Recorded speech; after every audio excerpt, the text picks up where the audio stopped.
Matt in the car, martial arts training in the car. What's going on, my friends? How are you today? Beautiful, cold, sunny day in Connecticut.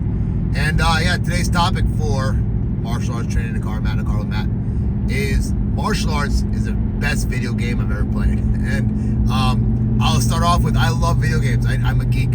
I love things, video games. I love RC. I love electronics.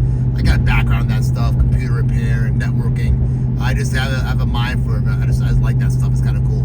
And and video games are a fun thing for me to geek out on. And I make a lot of correlation, a lot of relation to video games when I'm talking to teenagers or young adults who have, played a progressive game before, where you're leveling up in certain areas or working to progress a character. And that's what that's how I approach martial arts. I think it's an interesting way, interesting perspective, that when you think about your martial arts development, you can think about it as a video game. And I'll use one of the best video games I ever played. It's called Elden Ring. One of the best and most challenging video games I've ever played is Elden Ring. To a point when you would beat certain bosses, it would take you hours. Like literally, I think it took me, I got frustrated with that game a lot, but over a year to finally complete the whole thing. And it's like, it's a big deal. Like, not a big deal completing the game. It's considered one of the hardest games ever made, and best games ever made. But what was so cool about the game is that you could essentially create a very customizable character exactly to like your specifications of how you want to represent a warrior. And I think that's really when this thought of martial arts is the best video game I ever played really came to thought. Was like, this kind of almost the goal of martial arts, right? Is to develop ourselves in this very unique and personal way that represents us. Obviously, in the video game, I was a tank. I carried a fucking axe. I had, I was basically the bear version of, but it was awesome. I like, and if you, I don't know what, you go put me in Viking times or whatever, you put an axe in my hand, I feel like that'd be a good weapon to carry around. I don't know. I just think axes are fucking cool. Blades are cool, but something about an axe or nice, like cold steel. I used to geek. There's tons of great. If you go on Instagram now, every now and then pop in my feed these crazy knife makers now with these axes, tomahawks, stuff like that. Very cool. Quick segue. Very, very, very, very, very cool. Bram. Oh my God, Graham Hancock. No. Oh my God, Bram. Oh, I'm gonna butcher his last fucking name. Bram. Fuck. Well, listen.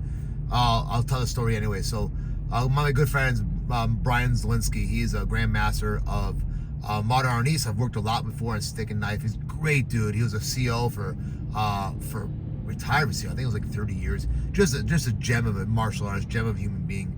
And Bram, God, he so every year he brings in people from all over the world to do a modern arnis seminar, camp, workshop, all that. By the way, announcing very soon the resurgence of TRITAC camps on March 14th and 16th, 14th through 16th. Stay tuned for details. But he would bring these people down all the world. And one of these guys that he brought in was Bram. Ooh, I want to say Hancock. I think I'm wrong. But Bram is he's a Filipino martial artist, as well as, has and written up in multiple magazines, worked with all different military units, has been part of military units, has a deep story, deep history. He started like geeking out, telling me some stuff. It's a very, very interesting man. Very interesting man. And he makes his own knives. And that's why I've seen him in cover of multiple magazines, read multiple articles about him and his concepts and his style. And I just think it's very cool.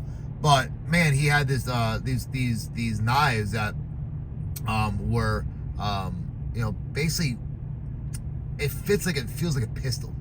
And I ended up he hooked me up, and I ended up getting one of his, that blade. It's actually, it's in my, I don't want to reach for it, actually. Can I get it? That's a little far away, and I'm driving, and I don't like doing that shit. Oh, it's over there. But it's a very cool blade. It's a Tonto style blade, but short, still legal, folder, 3.5. But it just feels, it's one of the best blades I've ever put in my hand, and it feels so natural. his grip is like, yeah, I don't know how to say it. You know what I mean? It just fits so well. It has that like bite. I don't know. Very, very cool blade. And yeah, so going back to that, I think, you know, fighting with weapons actually be cool, but having a good blade is just as good. So yeah, now going back to the original topic, martial arts, best video game I ever played. I like that way of thinking when it comes time to develop new skills, or being honest of like, you know, let's say when you're playing a martial arts video game, if you're lacking in a certain area and you're trying to beat the boss or trying to beat a level, whatever it is, you know, the game kind of slaps you. It tells you, hey, you're lacking in this skill. Literally, sometimes they even tell you on the screen. Or, you know, it's kind of bluntly obvious. You know, it's a fire boss and you don't have fire protection. You know what I mean? It's like, well, I'm going to go against the best guy who kicks in the head, the best head kicker in the world, but I've never learned how to block a kick, right? You know, or I'm going against a wrestler, or I have to, you know, fight multiple opponents and never drilled. You get what I'm saying. I don't need to go deeper into that. So martial arts will slap us too if we play the game to the point of winning. Now, it's weird. Sometimes in Elden Ring, there's really no, you do win, but there's multiple different ways to win. But in martial arts, there is no way of winning. Winning is a progression and development, and seeing that there's way more to learn and progress and develop. And that's the beauty of it. Also, the curse of martial arts is that, you know, I believe the true path of martial arts is not resting at where they are. There always has to be some learning process. I try to find that for myself every single day. Like, where did the learning happen? You know, what? And sometimes like it's weird, you know, because I talk about martial arts so goddamn much, and you know, I teach multiple times a day. It's just a big part of what I write and do and talk about videos about martial arts. But I'll find that out by talking about it, by talking about techniques, talking about like, you know, combinations or whatever else. I'm thinking in my brain too. I had a private session with Leon and Cole today, and Leon expressed, you know, working on timing and all that, and it ended up just being a lesson on a couple different things, landing the hook, as well as setting up takedown timing, and a lot went into that lesson. It was a very, very deep lesson, not just, but in simplicity, we worked on a hook and some takedown entries, but I found myself, while talking about it, verbalizing and thinking through things that I already knew, or things that were like buzzing in the back of my brain and needed to come out. And just by playing and talking and doing and going off script and thinking, it allowed for things to happen. It allowed for like us to open up. So it was like, that was my opportunity. That was my learning opportunity today. I believe I was talking to Cole, something about the jab and some other things. But I just, the feeling of it is I was developing and verbalizing and playing, and I was learning during that process about this combination and how I felt during it, and verbalizing my footwork and all that. And it solidified things. That's a better word. It solidified what I was already doing, made me feel better about, okay, yeah, I'm on the right path, and or, you know what, I gotta be more aware of this, and or here's a great learning thing I learned today. Ready? Cole, I love that motherfucker to death, right? You know, just fought recently. He's like one of my best dudes. I was watching him throw. He's Cole's southpaw, so he was throwing his jab cross with southpaw, and it's so important for a southpaw to have a good cross, for good rear punch. And the way he was throwing his two was either elongated, or he was like rocking up on his toes almost, and had no like plant foot, had no burst foot off his foot. And when I talk about footwork, I make a lot of relations to, you know, general athletic things, or as well as strongman and just general body movement patterns. And when we want to be athletic, we want to have our knees bent on the balls of our feet, ready to burst, ready to move, ready to drive our hips, get all those things going. And he was essentially being lazy with his hip, not getting that power, and then he was adding, what the thing he was doing was he was adding a double step. Come on, dude, I'm trying to get away from you. Well, my fault, man, you're fucking flying all over the place. Excuse me, guys. Guys in Mercedes like to drive really fast. Yeah, sorry, tinted the windows. Oh, now you're stuck. What are you doing? Sorry. Driving experiences in Connecticut and any fucking state. Where's he gonna go now? So, long story short, Cole's dragging his toes, not getting to a strong foot, which was making him then have to take another step to get to his hook, obviously wasting time his opponent's already gone. So that, for me, I was able to recognize and see where was this error coming from. I'm seeing this step, I'm seeing this thing happen. I'm like, I love you, Cole, something's going on. What is it? And then you can see him during that intermediate time that he was rolling. He looked like he was on his foot, but he was walking onto his toes and making him forced to get back to his feet, take another step, blah, blah, blah, blah. So, yeah, going back, we always have this opportunity to learn and develop, and that's where you're just leveling up your banks. Like, you're trying to design the martial artist that you are meant to be. You have to be very honest with yourself and say, like, what do you like to do? What feels natural to you? Play yourself in situations. You know, I used to do that as a kid all the time. For some reason, it helped me go to sleep. I would play fights out in my head. I would play situations. What punch was coming? What thing was coming? And maybe I'm not the only one. I'm sure I'm just telling you to do this. But it's a good thing to do. And you can then kind of be curious. Can't tell me how many times, you know, playing fights in my head before I go to sleep has caused me to stop, wake up, or like get out of that state, write down combinations in my reminders, and then the next day I'm looking like, what the fuck was I talking about? What was I writing down? And other times I'm like, oh yeah, I remember that. I'm glad I fucking wrote that down. And you get very creative that way. So I know, way off topic, that the best martial arts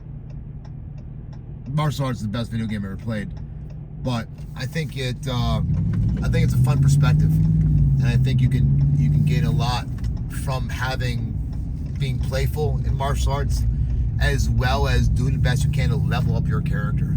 You know, what attributes do you want to have? What attributes are you lacking in? You know, what attributes do others have that like you look like? When I see someone fight with an axe, I'm like, yeah, I want to fight like that. Like, I like that. That's cool. You know, I know I can't do some of that shit, but like, I like that. That's cool. When I saw Casey in Defense Lab, I knew that elbow shit, that shaping, that framing, that pensator, that work would work well for me getting in for jiu-jitsu. Because all I've been doing is crazy monkeying some other stuff, and you know, but be honest, I'll just put it out there. I saw a post on Rodney King. Like, listen, I have no affiliation with Crazy Monkey, nor have I ever taught Crazy Monkey. I've used Crazy Monkey to train myself. I think Rodney King has some interesting concepts, and I like his system. And I believe he's got some deep experience. I think I've just touched. I haven't gone deep into his system. I did see him 1, 2, I believe 3. I got some other stuff over the years, but interesting style, interesting approach, which it made a lot of sense when Oz and I were really getting ready to fight MMA.